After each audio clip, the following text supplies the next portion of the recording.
নমস্কার বন্ধুরা, আজকে যে টপিক নিয়ে আলোচনা করব বন্ধুরা, আজকে টপিকটা হচ্ছে অহংকার কি এবং আত্মবিশ্বাস কি।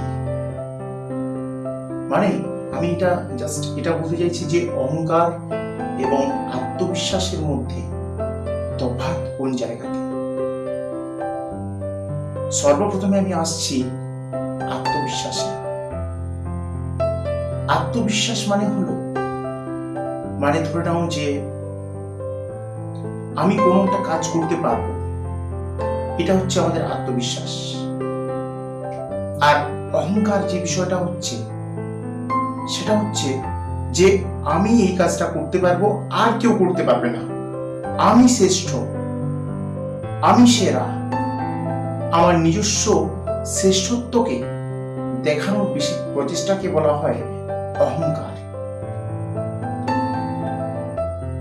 মানে যে কাজটা আমি করতে পারি সেটা আর কেউ করতে পারবে না, বা আমার থেকে পৃথিবীতে আর কেউ শ্রেষ্ঠ নয়, এটা হচ্ছে অহংকার। তো বন্ধুরা, এই যে অহংকার যে বিষয়টা এবং আত্মবিশ্বাস যে বিষয়টা, এটা খানিকটা দুধ এবং ফিনাইলের মতো, যেটা দেখতে একরকম লাগলেও যার কাজটা কিন্তু অন্যরকম। অর্থাৎ দুধ এবং ফিনাইল দেখতে প্রায় একই লাগে, কিন্তু এর কাজ কিন্তু সম্পূর্ণ আলাদা। তো বন্ধু, সামান্য একটা ঘটনা বলে আপনাদের কাছে আমি এই অহংকার এবং আত্মবিশ্বাসে বিষয়টা তুলে ধরার চেষ্টা করছি। ঘটনাটা আপনারা মন দিয়ে শুনুন। একটি ছোট্ট গল্প দিয়ে আমি এটা বোঝাবো যে আত্মবিশ্বাস এবং অহংকার কিভাবে হতে পারে এবং এর ফল কি হতে পারে। দুটো দ্বীপে দুটো রাজ্য ছিল। মাঝে ছিল একটি ঋষির একটি আশ্রম। তো দুই দ্বীপের যে রাজ্য দুটোর মধ্যে প্রায় ঝগড়া লেগে থাকত। প্রথম যে রাজ্যটি এবং দ্বিতীয় যে রাজ্যটি প্রায়ই যুদ্ধের মধ্যে জড়িয়ে পড়ত। একদিন কি হয়েছে, প্রথম রাজ্যে যিনি রাজা ছিলেন তিনি সেই ঋষি মশাইয়ের কাছে গেছেন এবং ঋষি মশাইকে জিজ্ঞেস করছেন যে এই যে প্রথম যে রাজ্য রয়েছে এবং দ্বিতীয় যে রাজ্য রয়েছে, যুদ্ধ বাঁধলে কাদের জিত হতে পারে। ঋষি মশাই বিধান করে দেখলেন প্রথম যে রাজ্যটি রয়েছে তার জেতার সম্ভাবনা অনেক বেশি, এবং দ্বিতীয় যে রাজ্যটি রয়েছে সেটির হারার সম্ভাবনা বেশি। এবং দ্বিতীয় যে রাজ্যটির রাজা ছিলেন তিনিও সেই জায়গায় ঋষি মশাইয়ের কাছে যান এবং বিধানটা জানার চেষ্টা করেন। তিনাকেও একই কথাই ঋষি মশাই বলেন যে তোমাদের হারার সম্ভাবনা বেশি এবং প্রথম রাজ্যে যিনি রাজা আছেন তার জেতার সম্ভাবনা অনেকটাই বেশি।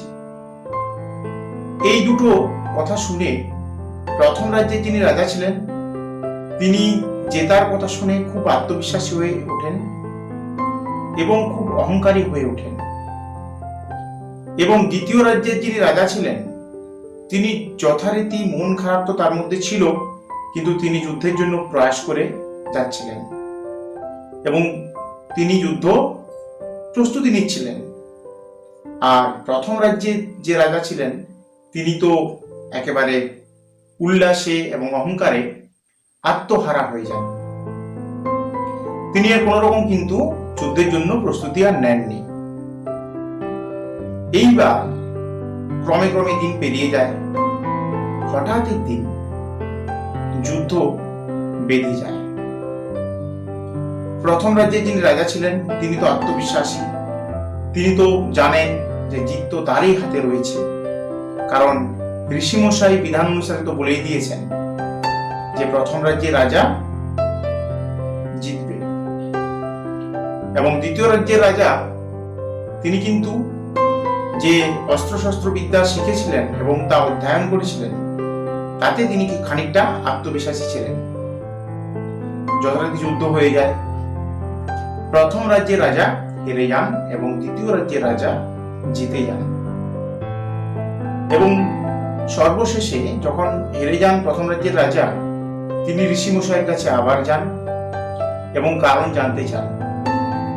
তখন ঋষিমশাই বলেন যে অবশ্যই বিধানে ছিল যে তোমার জিত, কিন্তু তুমি এত বেশি অহংকারী হয়ে উঠেছিলে যে সর্বশেষ হার কিন্তু তোমারই হলো। অহংকার কখনোই করা উচিত নয়। আত্মবিশ্বাস তো অবশ্যই প্রয়োজন, অহংকার কখনোই করা উচিত নয়। এই ঘটনা থেকে বন্ধুরা আমরা বুঝতে পারি যে অহংকারী মানুষরা কখনো জয়ী হতে পারে না, কিন্তু আত্মবিশ্বাসীরা অবশ্যই জয়ী হতে পারে। তো বন্ধুরা বলুন, গল্পটা শুনে বা এই আমাদের আজকের টপিকটা কেমন লাগলো সেটা অবশ্যই বলবেন, আর ভিডিওটাকে অবশ্যই লাইক করে দেবেন এবং পাশে থাকা বেল বাটনটি প্রেস করে আমার সঙ্গে থাকুন আরো এইরকম মোটিভেশনাল ভিডিও পেতে। তো ততক্ষণ পর্যন্ত সকলেই ভালো থাকবেন। ধন্যবাদ, নমস্কার।